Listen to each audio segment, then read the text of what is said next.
It's like full service with the fan. Thank you. All right. Very pleased to be joined by Lydia Ko here after her first round of the Ford Championship presented by Wild Horse Pass. I mean, what an incredible scorecard for you. Just what's going through your mind when you're seeing a few of those birdies fall and then, you're getting lower and lower and lower? What's just maybe going through your mind as that's happening?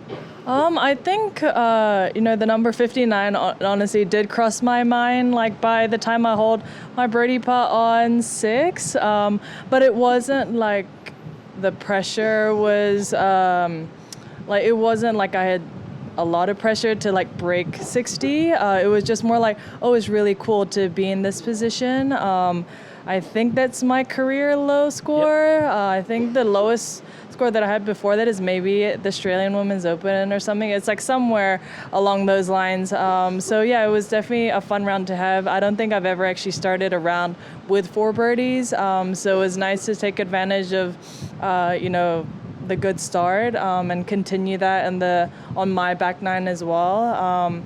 I think, like as every golfer, when things go well, you also think about the things that could go terribly wrong as well. But I feel like I stayed really patient and I was rolling it really well. So yeah, it was. I actually put in a new putter this week and.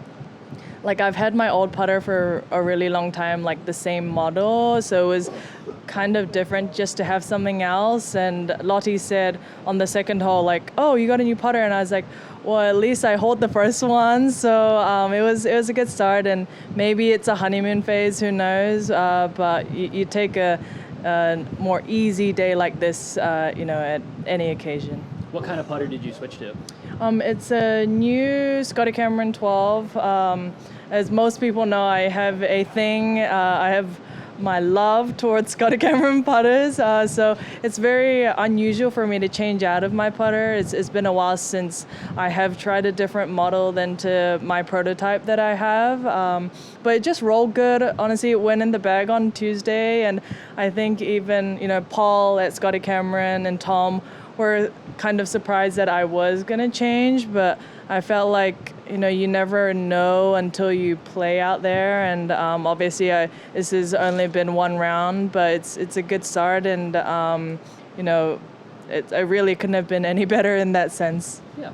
Was it just putting out there that was working well for you, or what was it that was kind of the key to success out there? I think overall it was pretty solid. I gave myself a lot of looks or birdies. This is definitely the lowest round I've had and the most amount of greens I've hit in a very long time. So I think a combination of the two obviously helps. I felt like the greens were getting faster towards the end of my round, and I felt like then I could be a little bit more compact and simple with my putting, and that's always a nice place to be. But yeah, it's this is a course that can that a lot of players have shot low scores before, so you just want to take advantage of a day that's going really well. Yep. All right, we'll open it up to media here. We'll start with Sarah in person, and then Jill and Beth Ann will come to you next. I know we put out a feature about this last week, the 20th anniversary of the 16. She said that when she started to do it, she kind of was like trying to keep herself from getting too excited, but also like stay in the moment. How did you do that today? Did it ever get to where you kind of started to feel excited about it, and then you had to like quash those feelings down? Honestly, the thought kind of came very late in my round, and I had to like birdie the rest coming in at that point. So I felt like, hey, it was an added bonus if it did happen. If it didn't, I mean, it's fine. It's still a really good round. Annika's the only one that has shot 59, so it would be, any record that matches Annika's record is going to be pretty incredible. I felt like I gave myself a good run at it, and it was. I didn't really feel that much pressure or extra nerves just because I was in that position. I felt like, I hold some putts that I didn't expect to go in, and I got a few good breaks, and then I also hit a few good shots. So it was just a combination where things were going well, and we all know that golf is a game of inches. Days when it goes well, it lips in, and then days it really doesn't, it lips out, and you really didn't. There wasn't really that much difference in execution, so you just kind of have to go with the flow. And I think because I had that mindset, I really wasn't that nervous. And 9 and 8 aren't just gimme birdies anyway.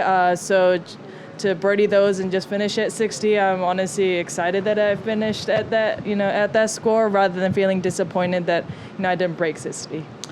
For you, I know you and Paul are really close. He does a good job of keeping you kind of light out there. What were you two bantering about? Were you talking as much as you usually do? Like, were you trying to stay in the moment, or was he kind of trying to keep you light and easy and breezy? I think our conversations really didn't change. I think the good thing about Paul and I feel like our demeanor and like our rhythm really doesn't change that much. I think yes, I have some moments where it's like mind blowing and, I'm very frustrated out there, or I'm very excited or nervous. But I think for the most part, it's like pretty even keel. And I think we balance well in that sense. But he didn't say anything extra. We were just trying to stay hydrated and cool out there. It's obviously another warm week here. So I think there was a lot going on that you end up really not thinking about what the outcome is and just try and focus on what's in front of you. All right, bear with us. We're working with a little new audio here in the flash areas. But Beth Ann, if you want to go ahead and unmute. Yes. Hi, Lydia. Congrats. Thank you. As best you can you describe what the zone feels like? I assume you were in it. What? As best as you can you describe what the zone is? I felt very calm. Honestly, like when I was younger, I hated birding the first hole for some stupid reason. And I think a lot of people have that kind of superstition. But I'm like, what happens when you hit it to a foot, right? It's not like you're going to miss that putt because you're worried about what the rest of your day is going to be like.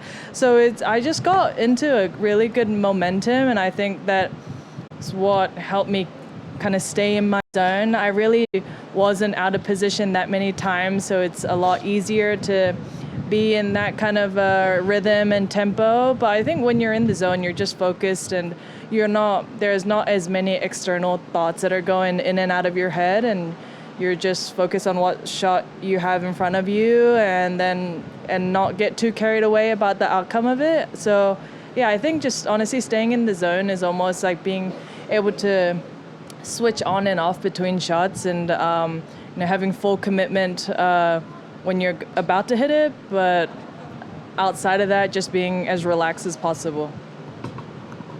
And what was the best shot you hit today?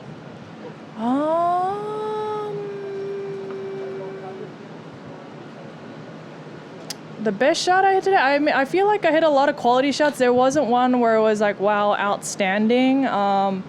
But I hold a really long putt on 13, and I think that was probably the longest putt I've held in a while. But in all honesty, I hit that actually too firm, so I kind of got lucky in that sense. But yeah, I think that's got to be the best one because it's just the longest putt. But all in all, there was like no standout, but everything was just steady and good. So yeah. How long was that putt? It was like 40 feet. Okay, and then my last one, the par 5, 7. Could you just describe the birdie putt there that you had and how close it was to falling? I think it was like around 6-7 feet. I aimed inside the hole on the right, and it honestly, like I think I hit it a touch too soft, and it broke a little bit too more than I thought. So yeah, I mean that would have been nice to hold that one, but who knows? Maybe if I hold that one, I might have not hold the other two. So it's hard. It's like you can't think about what if, but yeah, I felt like it was a decent putt that I really underread. But yeah, birdied some other ones that I didn't expect, so it kind of just evens out in that sense. Thank you. Thank you. Well done. Thank you. All right, go ahead, Jill. Hi, Lydia. I'm wondering, there's not very many opportunities that golfers will have to shoot at 59, and you seem like you're framing it in a positive way. Why do you think you kind of have this approach instead of the approach of, I just missed out on it?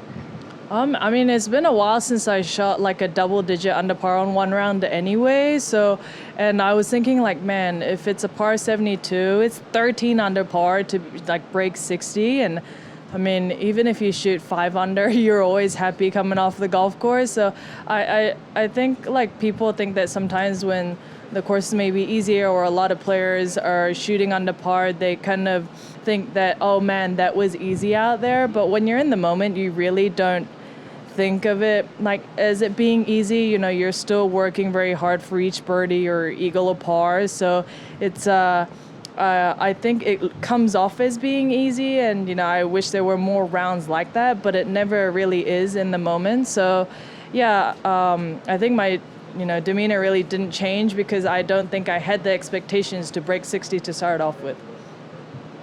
Okay. And a fun one, how much 59 gear would you have gotten Kai? Tags and collars and shirts if he had gotten it? I think 59 would have been my favorite number if I did break 59.